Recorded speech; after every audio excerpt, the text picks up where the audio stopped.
আর কেমনে বুঝবেন? আল্লাহ নবীরে আল্লাহ বলতেছেন, আপনি বলেন ওয়ালা আ'লামুল গায়বা, আমি গায়েব জানি না।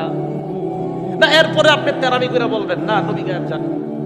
আরে ভাই, এই যে বলতেছে আলা আ'লামুল গায়বা, আপনি বলেন আমি গায়েব জানি না। না আপনি বলবেন না নবীরে বেশি ভালোবাসি বলেই বলছি নবী গায়েব জানে। বিশ্বাস করেন, আপনি নবীরে বেশি বাসেন না বলেই বলতেছেন নবী গায়েব জানে। নবীজিরে যদি বেশি ভালোবাসতেন তাহলে আপনি কোরআন মানতেন। নবীজিরে বেশি ভালোবাসলে কোরআন মানতেন, আর কোরআন মানলে আপনি কোরআনের এই বিধানটা মানতেন যেই জায়গায় নবী বলতেছে আমি গায়েব জানি না। 3 নাম্বার, আপনি বলেন ওয়ালা আকুলু লাকুম ইন্নী মালাক, আপনি বলেন আমার উম্মত আমি এটাও বলি না আমি নূরের তৈরি একজন ফেরেশতা।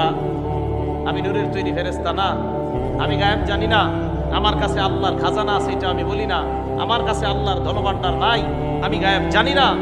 আমি নূরের তৈরি ফেরেশতা এটাও আমি বলি না। তাহলে আমি কি?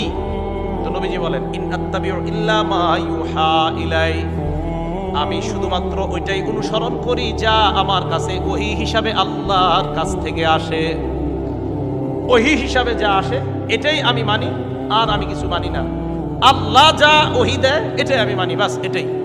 তো রাসূল আকরাম সাল্লাল্লাহু আলাইহি সাল্লামকে আল্লাহ ঘোষণা দেওয়াইলেন আমাদের কাছে সূরা আনামের 50 নম্বর আয়াতে, নবী আপনি বলেন আমি গায়েব জানি না।